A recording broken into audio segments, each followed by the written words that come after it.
Hey gang, so I'm back with yet another review. This time I'm going to talk about the Bath & Body Works White Barn candle White Tea and Ginger, which is part of this collection. I'm not even sure what they're calling it.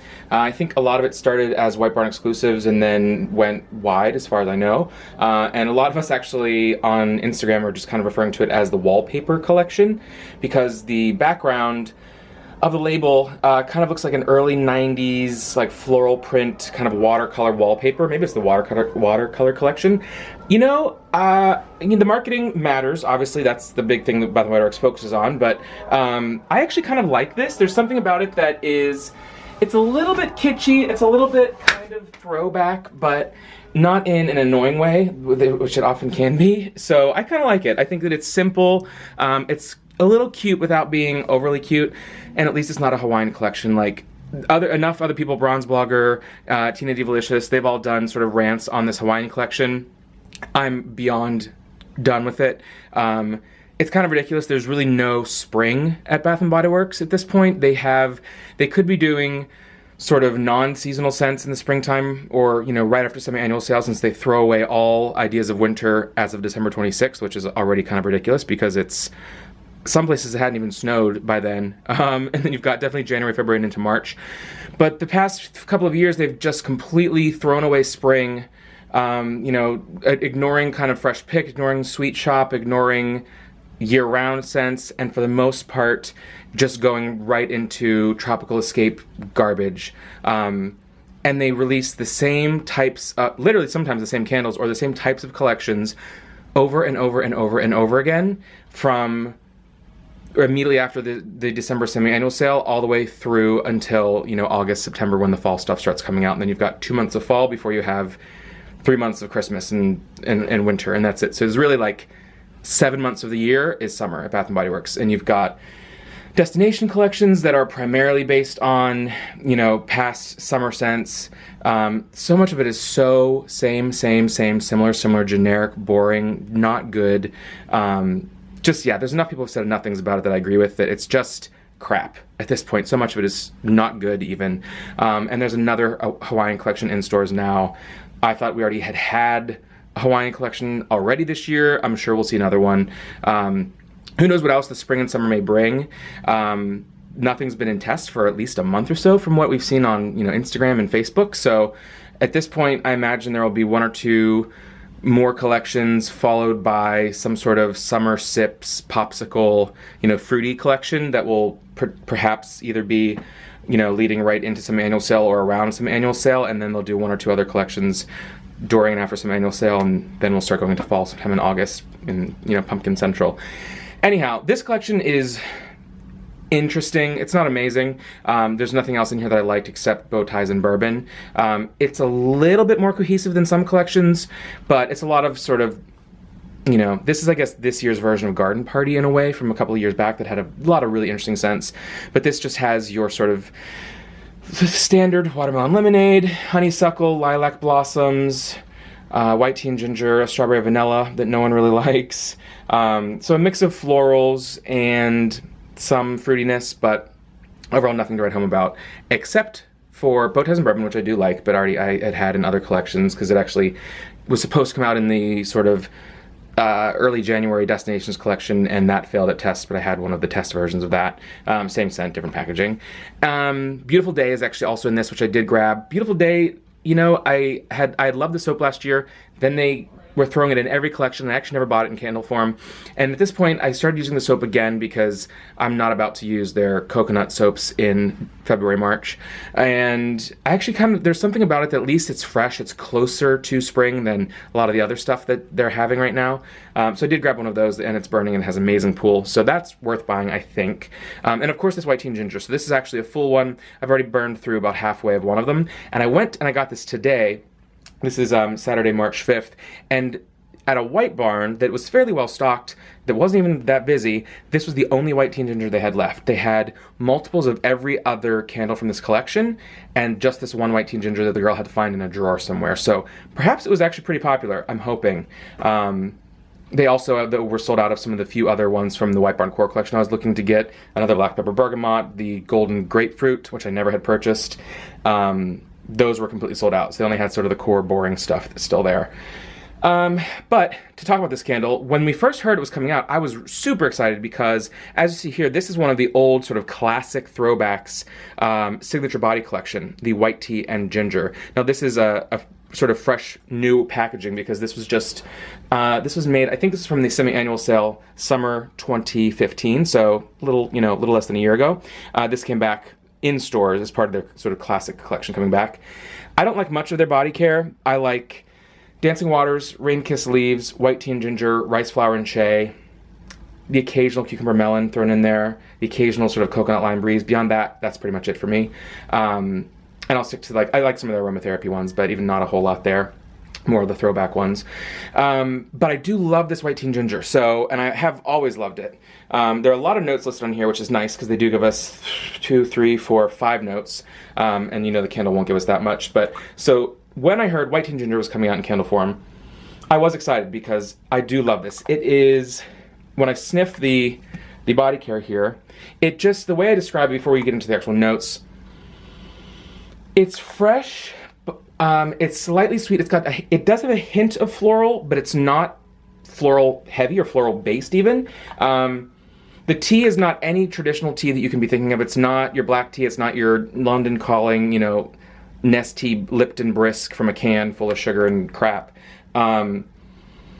It's just got the lightness of kind of a little bit of like the astringency that tea leaves can bring to something, especially a white tea, which is a younger tea. It's not fully oxidized like your black tea. Much, much softer if you've ever actually had white tea brewed. It's lighter than green tea. But because it's tea, it does have some astringency to it, but it's very, very light. The ginger is there, but it's not like your orange ginger from your body care of the aromatherapy. It's not so much like a strong ginger. It's almost more like a slightly kind of candied ginger, where it's got the spiciness, but it's a little bit of sweetness. It's not super spicy. I'd actually say it's more sweet with sort of that. Ginger is so hard to describe. You know what it's like. It's got that sort of pepper to it, like that sweet pepper almost, but it's much of a softer ginger in that. And beyond that, just a little bit of floral. I guess I'll just read quickly through the notes before I smell the candle. On here it just says white tea leaves, sparkling yuzu, which I believe that's a type of pear, like a Japanese pear, I think, which brings me back to one of my original favorite Slacken candles, which was green tea, or was it, green tea and pear, I think it was? No. God, what was it? White pear and green tea? White tea and green pear? I don't know. Something like that. Which was, similar to this, tea and pear. Fresh bergamot, which is the bitter orange. Geranium petals and a hint of ginger. Geraniums, I'm not sure if geraniums exactly what they smell like on their own. I think they're more towards like a spring fresh versus like a powdery heavy, mature woman kind of floral, which is usually too heavy for me. But so it's this. For me, I consider that sort of a spa scent. If you would go to a spa, you'd be happy with that because it's there, it's not overwhelming, it's sort of therapeutic, it's not truly invigorating. I hate when people say invigorating, but there's enough of it there because it's the freshness from the ginger, the slight astringency from the white tea, but still just that calming essence to it. And then sort of the citrus and a little bit of floral that's in there. Just really beautifully balanced, light. This can be a year-round, but certainly great in the spring shower gel. So let's see what it's like in the candle. So let's talk quickly about, of course, the marketing on this. This is, again, the watercolor sort of wallpaper label. It's kind of nice. I like it. So, of course, because they're a little cheap, it's like a big sticker that is like all out to here, but it's kind of frosted, so it's soft, and there's metallic foil on the edge. The white tea and ginger, the name there, that's a decent font, and that's lightly embossed with the foil scalloped edges there. The notes on this one are our classic white tea and ginger fragrance, so they note that. Balances delicate white tea leaves with sparkling citrus, there's your bergamot, and a hint of ginger for a fresh, irresistible fragrance. So they're calling it fresh, I agree, but it's not your sweet fresh, it's not your fruity fresh so much. And then they have this this lid on them that I think a few collections have had. And a really, really pretty color wax that's matching, actually, is the label there. So this one, again, I haven't burned, but another one I burned about halfway down, and it's burning really pretty well. Now, on first sniff here, You know, if you just smell the wax, it's pretty light, and I was worried it wouldn't have much throw. It's a light medium throw, but it is enough that it's not, you know, unscented and just getting sort of that kerosene burning scent that you get sometimes from their candles. But I think it's easier, and people probably already know this, like, I think you get a stronger essence of what the fragrance is going to be like. Now, with Yankee, they say always sniff the air that's inside, that's trapped in the tumbler or the large jar lid, because that's sort of the combination of what the notes will be. Harder to do with these flat lids, but if you just kind of lift it up, get your nose right in there, you're going to get a combination of scent that's attracted itself and stuck to the lid, as well as the actual top of the wax. And boy, oh boy, you know, it's pretty much a dead ringer for the shower gel, which is nice, because I thought they could have brought the name back and done something really weird in wax. Not as strong, I'd say less of sort of that pear, less of, I don't know if it seems a little less floral, perhaps, than the geranium they say is in the shower gel. I suppose it's there. It's, you wouldn't think of tea. I can see how there's that light sort of white tea, the slight astringency, the slight sort of calm that it brings. But you wouldn't immediately say, oh, this is tea with ginger in it at all. This is not a beverage. So it's more, again, the tea leaves versus brewed tea, which is quite different. There is that bit of ginger. I could see this being almost a little cleaner-esque, like the sparkling citrus almost leans towards like a very, very light kind of like lemon verbena, or verbena, which is not, it's not overpowering. It's nothing like the lemon mint leaf or the lemon mint tea that's out this year, but it's reminiscent in that same kind of clean, fresh citrus way. So I'd say there is a little more citrus in this than in the shower gel. Definitely that very light hint of ginger, but enough that it's there. It's just balanced so nicely. It's something different. For me, I don't always want some huge, bright, fresh floral, especially when burning something in the evening. You know, it's March, but it's 30 degrees at night sometimes. I don't want, you know, Flower Shop or any of the big, heavy florals. That's more of like an afternoon kind of thing for me. So this is nice because this really could be a year-round scent. It definitely is not cologne-y in the traditional sense that people think of cologne-y scents being. But the thing I like about this is it's still conceptual. So much recently when they do a conceptual scent, it's just some heavy, nasty, cheap kind of cologne, like the Indigo Sky, Sapphire, Bergamot Waters, all that stuff. Like, I'm not a fan of any of that. That's too heavy. It's too traditional in a way. They could totally have either a tea line, which I think people are clamoring for it. They would be stupid if they don't do it. There's no reason not to. They could bring in so many past fragrances, new fragrances. What I would really love to see, and I've been saying this off and on for years though, is a spa collection.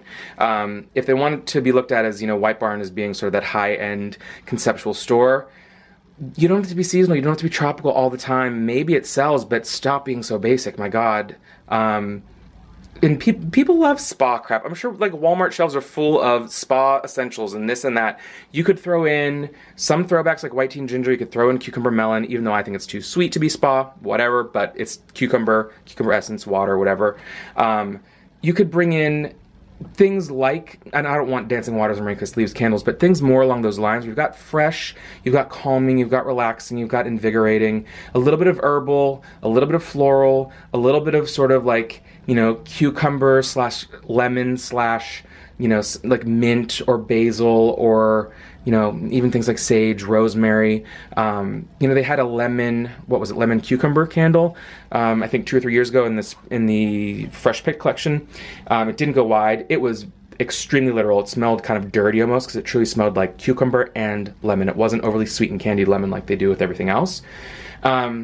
Maybe people wouldn't love that, but something along those lines where it's all the scents from a spa, and it could be they could have them around the world if they wanted to, since they're obsessed with, you know, destinations and things. But I'd really love for it to just be like this conceptual, fresh slash aromatherapeutic spa collection, and they could call it whatever they want, day spa, White Barn day spa, something similar packaging to this. And I really think it would be a hit. It would be something that people could really enjoy year round, and it wouldn't be so tied to seasons, and it wouldn't be so tied to Tahiti, Fiji, you know, Milan, all these places where they're throwing the same scents and acting like you can get you know, as Tina Divalicious said, acting like you can get, you know, tiki huts in the middle of the Mediterranean when it's actually it's Polynesian and Hawaiian. So like, give me a break.